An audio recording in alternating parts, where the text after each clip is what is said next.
Au nom du Père, du Fils et du Saint-Esprit. Amen. La paix de Jésus soit dans votre maison. Écoutez, dans la lecture du jour, là, il y a la deuxième lecture de Saint Paul apôtre qui me paraissait importante à vous lire pour confirmer cette visite des rois mages. Vous trouverez cette lecture au chapitre 3 de la lettre aux Éphésiens de Saint Paul apôtre. L'héritage de Dieu est pour tous les hommes. Voilà pourquoi, moi, Paul, prisonnier du Christ pour vous, les non-juifs. On a dû vous dire comment m'est venue cette grâce de Dieu que j'ai reçue pour vous. Une révélation m'a fait connaître ce plan mystérieux dont je vous ai parlé en peu de mots. C'est assez pour que vous puissiez apprécier l'intelligence que j'ai du ministère du Christ. S'il n'avait pas été révélé aux humains des temps passés comme il vient de l'être grâce aux dons spirituels des saints apôtres et prophètes, et c'est que dans le Christ Jésus, les païens ont part à l'héritage, qu'ils sont incorporés et qu'ils jouissent de la même promesse. C'est cela la bonne nouvelle dont je suis devenu administrateur sans aucun mérite lorsque Dieu a montré en moi toute sa force et m'a donné cette grâce. À moi, le dernier des croyants, il m'a donné cette mission d'annoncer aux nations païennes la richesse inépuisable du Christ et de mettre en lumière la réalisation du plan mystérieux caché depuis toujours en Dieu, créateur de l'univers. Waouh, là j'ai été jusqu'au verset 9, chapitre 3, lettre aux Éphésiens, verset de 1 à 9. J'ai un peu débordé la lecture qui a été faite, mais j'essaie de lire les paragraphes entiers pour que nous ayons vraiment toute la substance. Et au verset 6, on peut le répéter, et c'est que dans le Christ Jésus, les païens ont part à l'héritage, qu'ils sont incorporés et qu'ils jouissent de la même promesse. Waouh!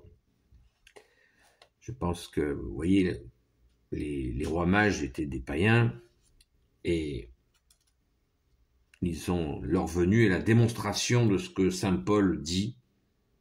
C'est absolument magnifique et il enfonce encore, il force le trait. À moi, le dernier des croyants, il m'a donné cette mission d'annoncer aux nations païennes la richesse inépuisable du Christ et de mettre en lumière la réalisation du plan mystérieux caché depuis toujours en Dieu, créateur de l'univers. Alléluia. Ouais, ça c'est moi qui rajoute Alléluia. Pardon Jésus. Merci Jésus. Donc, voilà, je ne sais pas si ça appelle plus de commentaires que ça. Toujours est-il que, voilà, tout est dit. L'héritage, les païens qui accueillent, qui deviennent héritiers de cet évangile. On peut relire la partie. C'est assez pour que vous puissiez apprécier l'intelligence que j'ai du ministère du Christ.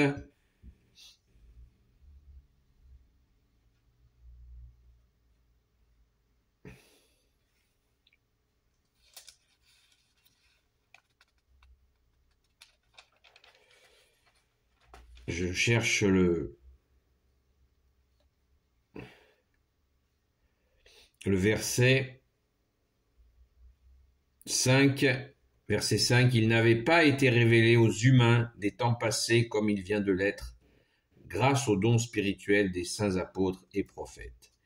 Et c'est que dans le Christ Jésus, les païens ont part à l'héritage, qu'ils sont incorporés, qu'ils jouissent de la même promesse.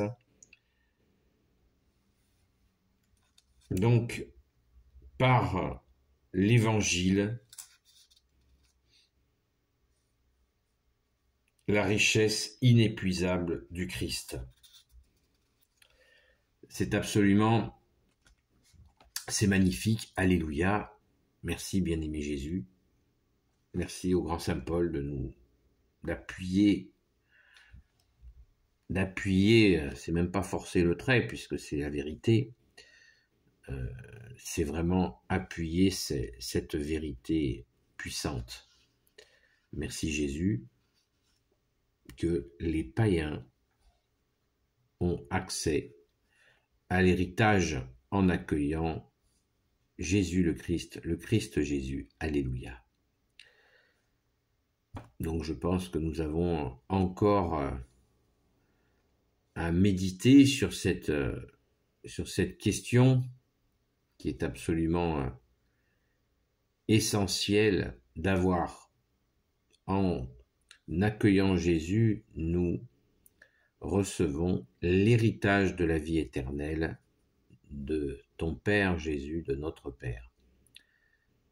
Prenons-en bien la pleine mesure et la pleine responsabilité, car c'est cela, Jésus est venu pour nous greffer sur cette promesse et nous la donner en héritage.